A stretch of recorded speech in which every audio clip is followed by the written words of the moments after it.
Hi guys, I hope you all are doing well.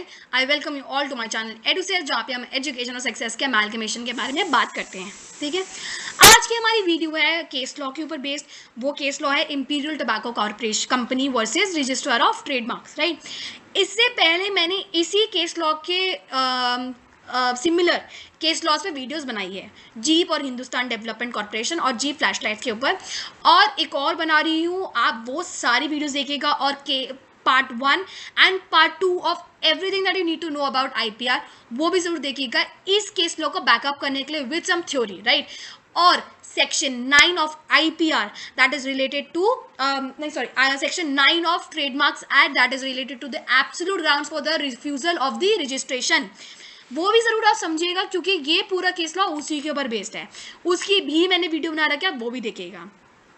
Let's move ahead with the case law. तो case law का facts ये है कि 1960 में एक एपिलेंट था. ठीक है, एपिलेंट, हमारा जो एपिलेंट है यहाँ पे इंपीरियल टोबैको कंपनी. ठीक है, वो एपिलेंट आगे आता है और ये कहता है कि भैया मेरा रजिस्ट्रेशन ऑफ ट्रेडमार्क कर दीजिए. ठीक है, वो तो हमारा जो रजिस्ट्रेशन ऑफ ट्रेडमार्क है वो किस चीज़ के ऊपर बेस्ड है? वो एक लेबल के ऊपर बेस्ड है. ठीक है, किस चीज़ के लेबल के? Packet of cigarettes. ठीक है, सिगरेट्स की अगर स्पेलिंग गलत होगी डोंट माइंड, क्योंकि मुझे नहीं पता. ठीक है, तो लेबल की रजिस्ट्रेशन लेने आता है पैकेट ऑफ सिगरेट्स की. वो जो लेबल था उसमें पिक्चर्स थी स्नो क्लैड हिल्स, मतलब स्नो से कवर्ड हिल्स की, और उस वर्ड पे, उस लेबल पे लिखा हुआ था शिमला. ठीक है, अब क्या होता है, था ये सिगरेट से रिलेटेड. ठीक है, अब क्या होता है, जो रजिस्ट्रार होता है वो रिफ्यूज कर देता है उस पर्टिकुलर प्रोडक्ट के जो लेबल है उसकी रजिस्ट्रेशन के लिए. वो ये कहता है कि भैया तुम्हारा प्रोडक्ट का जो लेबल है वो रजिस्टर नहीं हो सकता based upon the geographical name, जो तुम्हारा शिमला वर्ड यूज हुआ है. क्यों? क्योंकि जो ये ज्योग्राफिकल नेम है Shimla, it is misleading the crowd.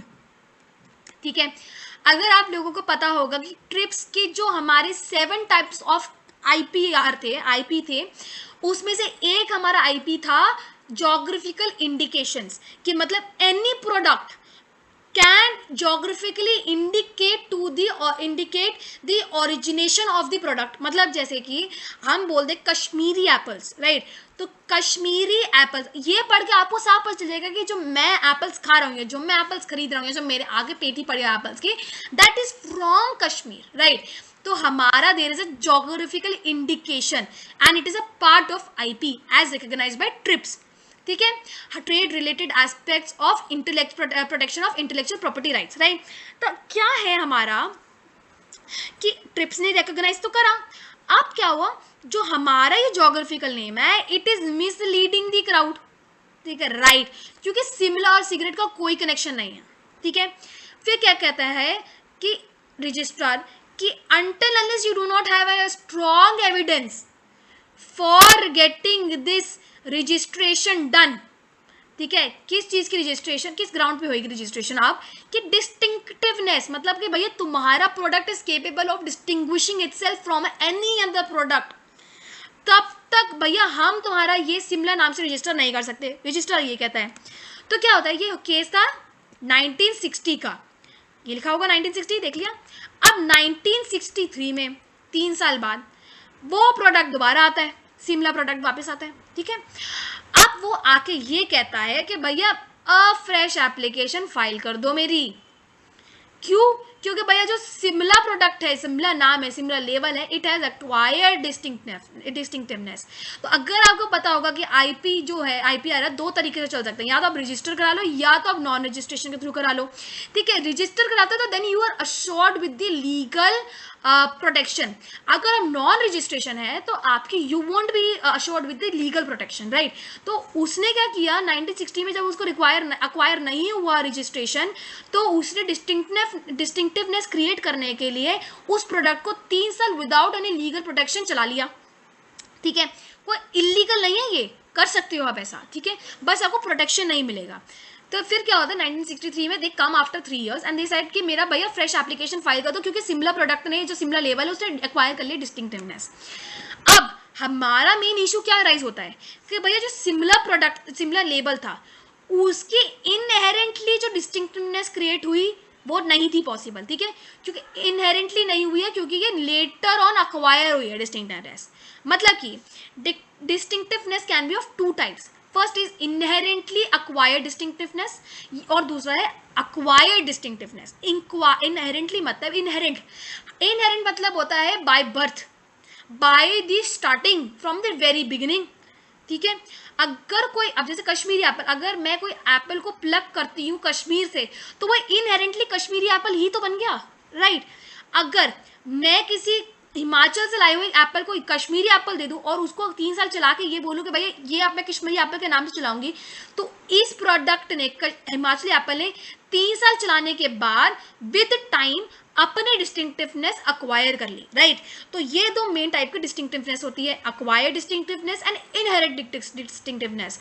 तो हमारा मेन इशू ये था कि जो ये सिमला वर्ड है इसका इनहेरिटेड डिस्टिंक्टिवनेस तो था नहीं, क्योंकि सिमला वर्ड ने अक्वायर किया था विद टाइम, 3 साल के टाइम पीरियड में उसने अक्वायर किया था। तो क्या होता है 1958 की एक्ट के अकॉर्डिंग जो सेक्शन 9 सबसेक्शन 1 क्लॉज डी ये कहता है कि there shall be no direct reference with the geographical place और इंडिकेशन, ठीक है। उसके अकॉर्डिंग तो ये हट गया, नहीं हुआ रजिस्टर। अब section 9 sub clause B, subsection B clause A ये कहता है कि जो ट्रेडमार्क है उसको इनहेरेंटली अक्वायर करना चाहिए, उसकी डिस्टिंक्टिवनेस इनहेरेंट होनी चाहिए, by birth from the very beginning होनी चाहिए, अक्वायर्ड नहीं कंसीडर करेंगे हम, ठीक है। तो अब क्या होता है, इस 2 ग्राउंड पे, पहले सेकंड ग्राउंड पे ही ये रजिस्ट्रेशन उसकी कैंसिल हो गई, ठीक है। और section 9 sub section 5 clause B ये कहता है कि the product should be capable of distinguishing itself from the any other product. तो इन तीनों ग्राउंड के बेसिस पे इट गेट्स रिजेक्टेड अगेन।